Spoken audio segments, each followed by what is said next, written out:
Hello students, today we will talk about a famous theorem in electrostatics, Gauss's theorem. अगर आपको कोई पूछता है गॉस थ्योरम क्या है, तो आपको उस थ्योरम को एक्सप्लेन करने से पहले एक कंसेप्ट का पता होना जरूरी है, and that concept is an electric flux. जब भी हम कहीं पे एक सरफेस लेते हैं तो हम बोलते हैं उनमें से इलेक्ट्रिक लाइंस निकलती हैं, लाइक पॉजिटिव है तो बाहर की तरफ जाती हैं, नेगेटिव है तो अंदर की तरफ आती हैं. ये चार्जेस का कंसेप्ट जो होता है वो सबसे पहले क्लियर क्या करता है कि चार्ज कभी भी बॉडी के अंदर नहीं होता, चार्ज हमेशा बॉडी के सरफेस पे होता है. तभी तो ये जो आपका कंसेप्ट है कि जो चार्ज दिखाया तो अंदर था बट लाइन तो सरफेस टू सरफेस जा रही है, जबकि वो लाइन जानी तो यहां से चाहिए थी, पर इतना पार्ट कहां गया लाइन का, इतना पार्ट यहां आके स्टार्ट हुआ. क्यों? क्योंकि चार्ज जो अंदर दिखाया गया है वो अंदर तो है ही नहीं, वो तो सारा सारा कहां पे है, सरफेस पे. अब सरफेस से जितनी लाइंस पास होती हैं, electric lines passing through surface, हम उसको इलेक्ट्रिक फ्लक्स बोलते हैं. तो अगर हम इसको इलेक्ट्रिक फ्लक्स बोलेंगे तो हम इसको एक सिंबल से रिप्रेजेंट करेंगे. This symbol is called phi, and phi is equal to the number of electric lines which are passing through a particular surface. अब अगर आप यहां देखो तो मैंने डॉट लगा दिया. Why I have taken dot here? क्योंकि जो फ्लक्स है वो एक स्केलर क्वांटिटी है, और स्केलर क्वांटिटी के लिए मैंने कौन सा प्रोडक्ट यूज किया? Dot product. अगर इस डॉट प्रोडक्ट को ओपन करें तो dot product a dot b, इसको a डॉट b बोले तो ये बनेगा a b cos थीटा. इसका मतलब साफ है ना, अगर यहाँ पे थीटा 0 होगा तो cos 0 1 हो गया. 1 का मतलब ट्रिग्नोमेट्रिक मैक्सिमम हो गया. इसका मतलब वहां पे फ्लक्स e d s के इक्वल आ जाएगा डॉट रख. पर अगर आप थीटा को 90 रखते हो तो cos 90 तो 0 हो जाएगा. 0 का मतलब ट्रिग्नोमेट्रिक फंक्शन की मिनिमम वैल्यू, तो फ्लक्स भी 0 हो जाएगा. इसका मतलब साफ है, फ्लक्स मैक्सिमम कब होता है? जब E और DS आपस में पैरेलल होते हैं. फ्लक्स मिनिमम कब होता है? जब E एंड DS आपस में परपेंडिकुलर होते हैं. इसका मतलब जहां पे भी मुझे फ्लक्स लगाना है वहां पे मुझे उसको मैक्सिमम करना है, और मैक्सिमम करने के लिए मुझे E और DS को हमेशा सेम डायरेक्शन देनी है. अगर आपको ये कांसेप्ट समझ आ गया तो आप गॉस थ्योरम को इजीली क्लियर कर जाओगे. मतलब याद रखना, गॉस थ्योरम के अंदर अगर हम फ्लक्स को यूज करेंगे तो फ्लक्स की मैक्सिमम वैल्यू ही यूज होगी, और मैक्सिमम वैल्यू के लिए E and DS are in same direction. ये याद रखना. Now what is Gauss theorem? आपको बोला जाता है the total electric flux over a closed surface is equal to 1 by epsilon naught times the charge present in surface. सबसे पहली बात, एप्सिलॉन नॉट क्या है? एप्सिलॉन नॉट को एब्सोल्यूट परमिटिविटी बोलते हैं.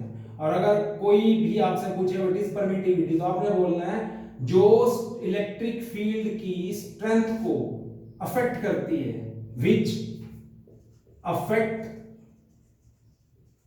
The strength of electric field, हम उसको परमिटिविटी बोलते हैं. इसका मतलब जहां पे परमिटिविटी आएगी वहां पे इलेक्ट्रिक फील्ड स्ट्रॉन्गर या वीकर जरूर होगा, और वो कितना स्ट्रॉन्गर और वीकर है वो गॉस थ्योरम चेक करता है. तो आप इसको लिखोगे phi total, phi means flux, total flux is equal to integration over circle, ये बन गया total flux over a close surface is equal to, अगर आप इसका स्टेटमेंट लिखते हो तो आप लिखोगे it is equal to 1 by epsilon naught times of charge, या फिर E dot ds is equal to 1 by epsilon naught of q, because flux का हमने फार्मूला लगाया, ये बन गया E dot ds over a closed surface is equal to how many times of charge?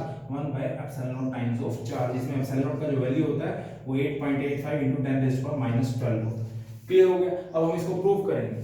For proof of Gauss theorem हमने एक surface लिया, उस सरफेस के अंदर एक पॉजिटिव चार्ज लेट किया उसके सेंटर पे, और उसके बाद उसके सेंटर से ही हमने एक लाइन को आउटवर्ड दिखा दिया लाइक दिस.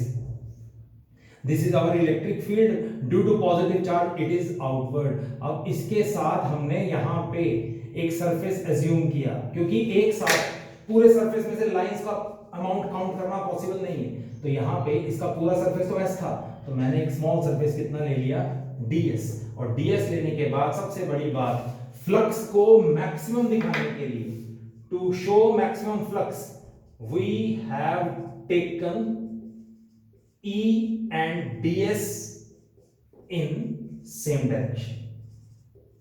ठीक है, अब हम सबसे सिंपल लैंग्वेज में इसको प्रूव करेंगे। यहां पे एक टेस्ट चार्ज ले लिया और उसके डिस्टेंस को कितना लेट कर लिया, r। अब जब हम यहां पे इसका प्रूफ स्टार्ट करते हैं तो सबसे पहले हम ये वाला फॉर्मूला शुरू करते हैं, E dot ds from the left hand side. आप जानते हो डॉट को रिमूव करने के लिए E ds cos theta. If from the diagram E and ds are parallel then theta is 0, तो आपके पास आंसर आ गया ADS।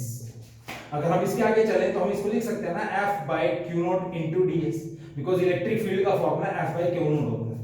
अगर हम इसमें F को कैलकुलेट करते हैं तो from the Coulomb's law 1 by 4 pi epsilon naught Q into Q naught upon में R स्क्वायर आ जाएगा, क्योंकि कूलम्स लॉ कहता है the product of two charges के फोर्स प्रोपोर्शनल होती है और डिस्टेंस के स्क्वायर के फोर्स इनवर्सली प्रोपोर्शनल होती है। अगर ये वैल्यू यहां पे प्लेस करें तो we will get ना 1 by 4 pi epsilon naught Q into Q naught by R square into 1 by Q naught into ds। ये कट गया। देखो एक बार जो डिस्टेंस ले लिया वो कांस्टेंट है, ये ऑलरेडी मैथमेटिकल कांस्टेंट है, जो चार्ज ले लिया उसमें तो कभी चेंज होना नहीं, तो इंटीग्रेशन से कांस्टेंट टर्म्स को बाहर कर दिया ऐसे, और ये लिख दिया ds, because ds is our small surface. तो आपको जानते हो इंटीग्रेशन अगर हम ds की करते हैं तो मैथ्स कहता है अगर dx को इंटीग्रेट करेंगे तो x आएगा, dy को इंटीग्रेट करेंगे तो y आएगा, ds को इंटीग्रेट करेंगे तो s आएगा। अगर यहाँ पे s आया तो आप यहाँ पे q by 4 pi epsilon r square into this s is the surface area of sphere, and from the maths the surface area of sphere is 4 pi r square। ये कट गया, we will get the answer Q by epsilon naught, मतलब total electric flux E dot ds is equal to 1 by epsilon naught times the charge। This is the concept of Gauss theorem।